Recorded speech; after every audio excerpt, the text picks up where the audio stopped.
تفضل.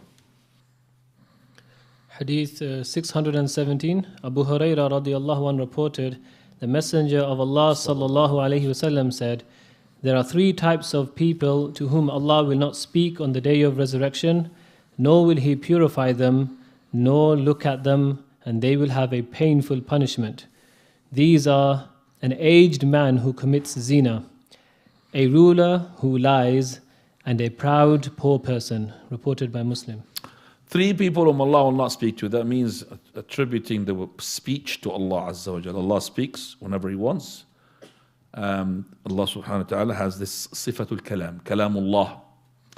And He speaks with a sound and a letter, harfun wa sawt.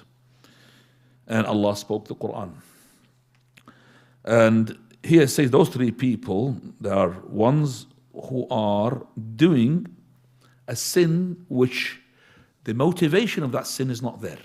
Again, those three whom the Prophet specified, they are doing sins where the motivation for that sin is not there. So the first person, Shaykhun Zanin, he is old, yet he is looking for fornication. I mean, the old man, he hasn't got the lust as a youth.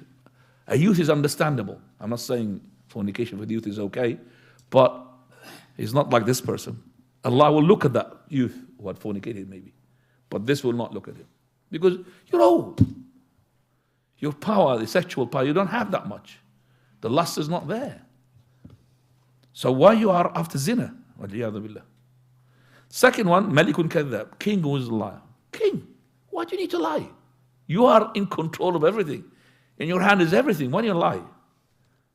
You're a king, you don't need to lie. Third one, that's the one which is, the hadith is being brought here in this chapter. A'ilun mustakbir, poor person. He is in need of other people and yet he is arrogant. You're arrogant for what? You've got nothing, no house, no car. And yet you are arrogant? Subhanallah. There is nothing there to motivate you to be an arrogant. But yet, that shows that your inside is filth. Just like that king who lies, just like that old man who fornicates. Your inside, your nature is being polluted so much that you're doing such a thing. 618. Abu Hurairah